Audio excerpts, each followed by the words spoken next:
Now, what I want to do this morning, that set of trees over there in Heathfield, where the old stagecoach track is coming up from the estate. I want to go over and check those trees. As you can see from here, the storm took some of them down. So I want to go and see what damage has been done over there. I'll give us a little walk, a little adventure. Come on, let's go.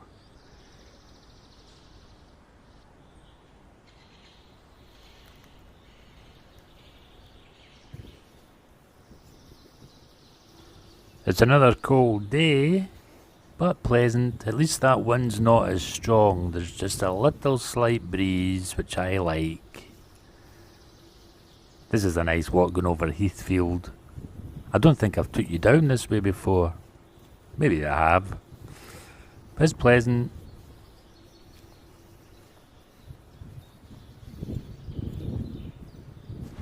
That set of trees that I'm pointing to, that's the... Remember the other day I showed you it's like two sets of trees on each side of the track coming from the estate.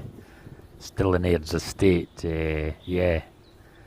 An old stagecoach track again. As you can understand, Scotland's made up of lots and lots of old Roman roads and old stagecoach tracks and byways spread all over the Scottish Highlands and Lowlands and glens.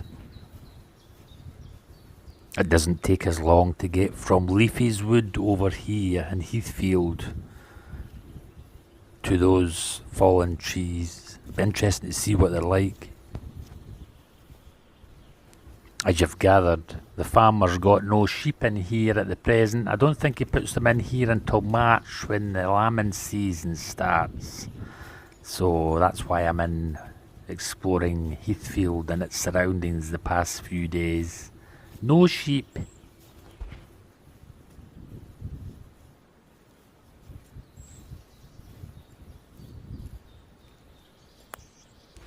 Now there's a mound in front, as if you can see.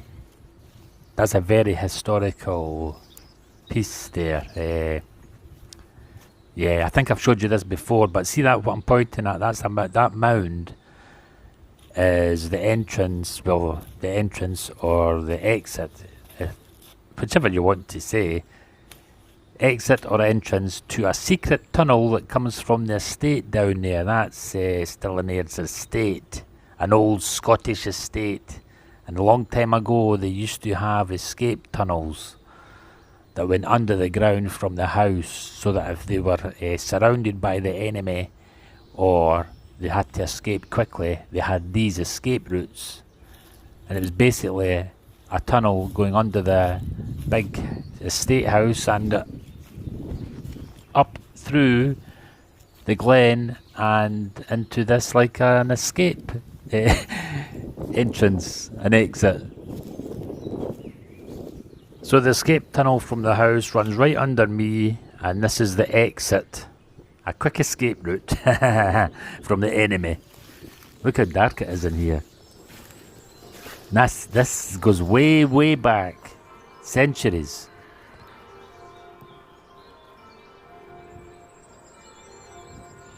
Well, may as well give you a little bit of history, Scottish history, while we're over here looking at these damaged trees. Yeah.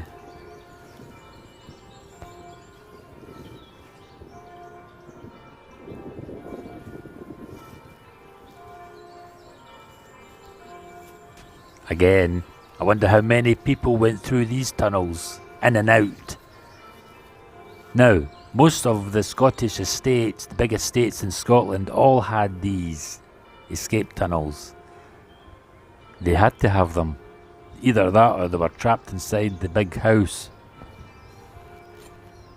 Now, when I come to think of it, there is a historical connection here with this estate, and it concerns James III, King James III of Scotland.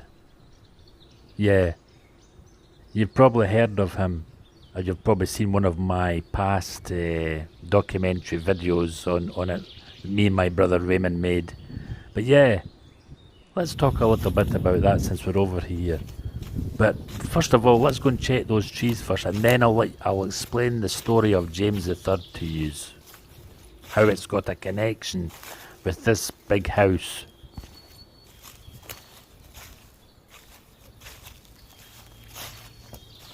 Just turn these round here, let us have a wee look at the scenery. That's Leafy's Wood there, where we've came from.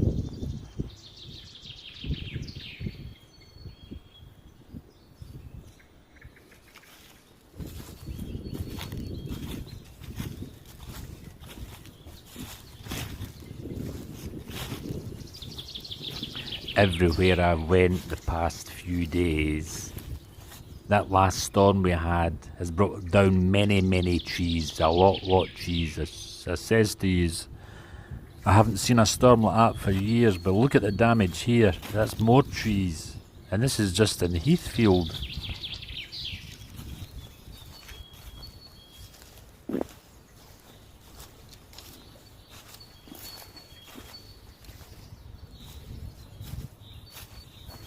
My, I didn't realise that such a big tree had been blown over here. Now that's a surprise. That's a really old tree. Look at the damage. That storm caused a lot of damage. I wouldn't like to hesitate how many trees in the whole of the United Kingdom had fallen over that night. Must have run into the thousands of trees all over the country.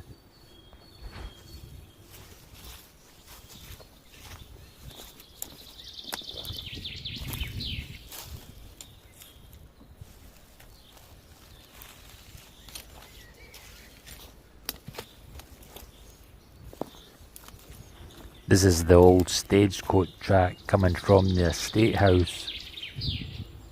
But look at this big tree here. What a shame. I hope they leave it, because there's a chance it could sprout up again. The sheep will have a field day, because they'll strip the bark.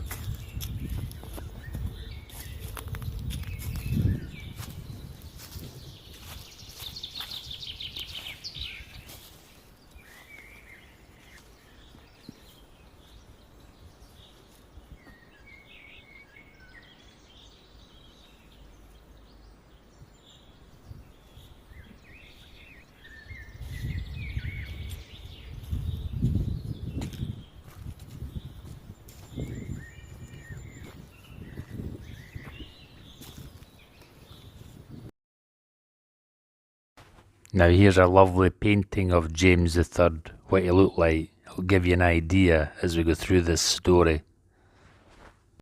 My Scottish King, King James the Third of Scotland. Now I don't want to go into this in depth, in deep depths, the historical surrounding James the Third and Cambus Kenneth Abbey, or it would take me the whole week to explain to you. So I'm going to do it briefly, just to shorten it and simplify it for you. Now, James III was the King of Scots from 1460 until his death at the Battle of Sockieburn in 1488. Sockieburn just lies on the outskirts of Bannockburn. He inherited the throne as a child following the death of his father, King James II, at the siege of Roxburgh Castle.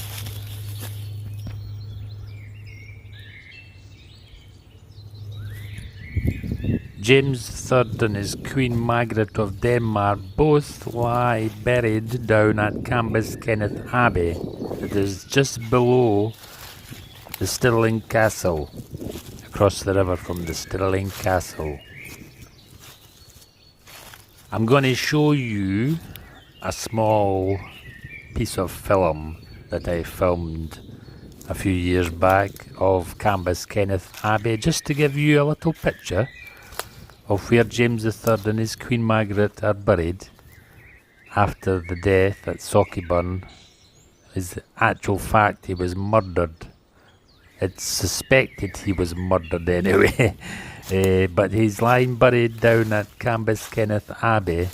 The abbey was founded by David I in 1147 for the Augustine monks, and the monks looked after James III and his queen's graves, his tomb.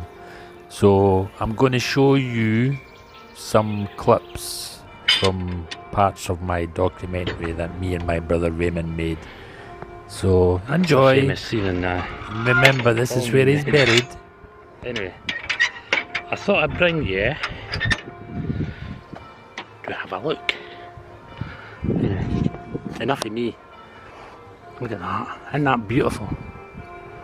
Historical place like this. This is where Robert the Bruce held a parliament. And, of course, you just think of the amount of kings and queens. Oh, I've got to go in here. Look how dark it is. You just think of the amount of kings and queens that have visited this abbey over the centuries. Isn't that lovely? So, I thought this would be a wee surprise for you. I mean, look how tall it is. Isn't that lovely? Whew. Anyway, I'll get my breath back and I'll have a wee scout about and I'll get back to you in a minute.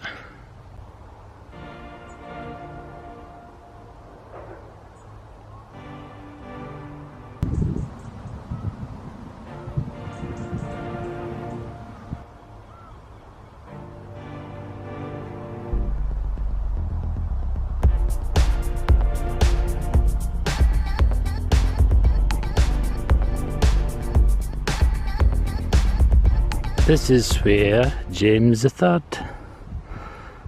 is entombed with his wife, James III and Queen Margaret. There's the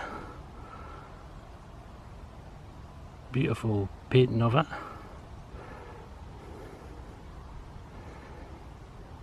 A royal murder.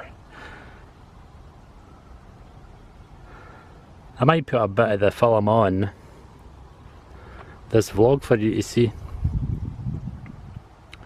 But there's the royal coat of arms there. Isn't that nice?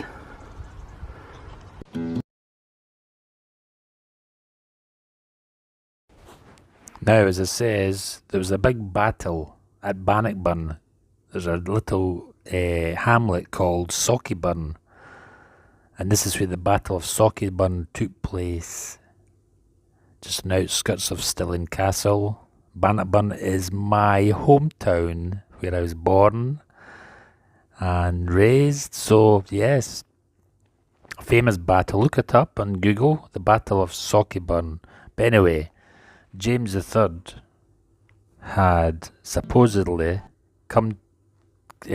had been very seriously injured in the Battle of Sauchieburn, and he was taken into an old mill beside the Bannockburn Falls near Sauchieburn, and supposedly a man dressed as a priest entered the mill while James III was inside, seriously injured, unattended, and this priest is supposedly went up to James III and stabbed him many times with a dagger and murdered him. So this is his final resting place at Cambus Kenneth Abbey. What a fascinating historical story. And I'll let you know shortly how it's all connected with that tunnel we were looking at and the estate of the Stirlings.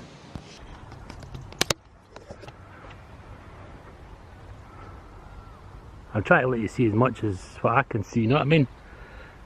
Anyway, we'll go and have a seat. Have a seat here.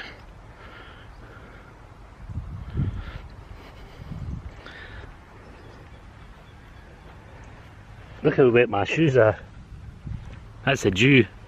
This morning when I got up, there was quite a bit of mist about, and this is the first day of autumn, so the leaves and everything are going to start turning. I noticed this morning when I got up that the bush started to turn, so we're into autumn now. We can't complain with a great summer, you know what I mean? Look at that, the river's just over there, but look, there's another wee bit of the abbey there. We'll maybe go over there later and let you have a look as well. Just through there you can just see it. That shows you how big this abbey is. Just setting the camera up. Get a good shot. Right guys. Take this down a bit. If you don't already know, this is a really historical place in Stirling. It's Cambus Kenneth Abbey, and it's where the monks of Stirling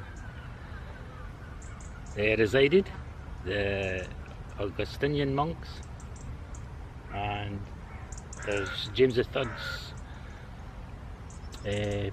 been buried here with his Queen Margaret of Denmark, so there's not many places that you could visit in this local area anyway, or in Scotland, where there's kings and queens buried, but there's a king and a queen here, that's for sure. So that's one of the attractions for me, like, as you know, when we're doing all the paintings of the kings and queens, and I've still to do James III, but it'll come. What a beautiful day we've got here. So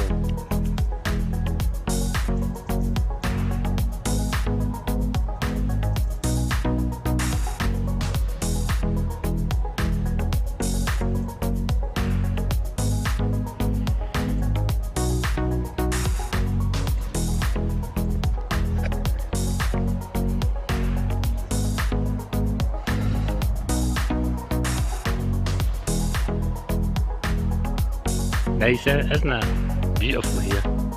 I'm glad I came. Just show you around about me. Wee cottage there. That's the keeper who looks after the abbey.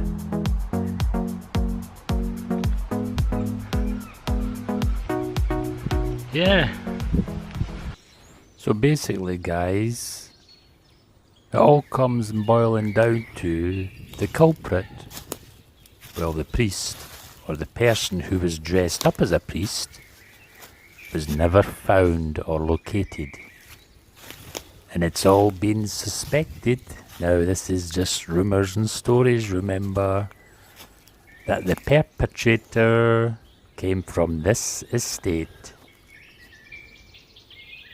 and probably used the secret tunnel to come and fro to execute that dirty deed.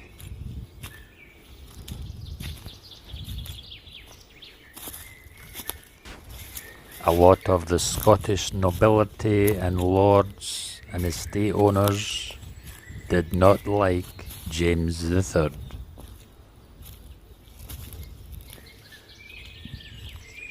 This was to be his downfall. But that's another story for you guys at another time. So, I hope you've enjoyed today's historical stories and visits to the Scottish countryside and historical Scotland. I'll catch you in the next one. Bye bye.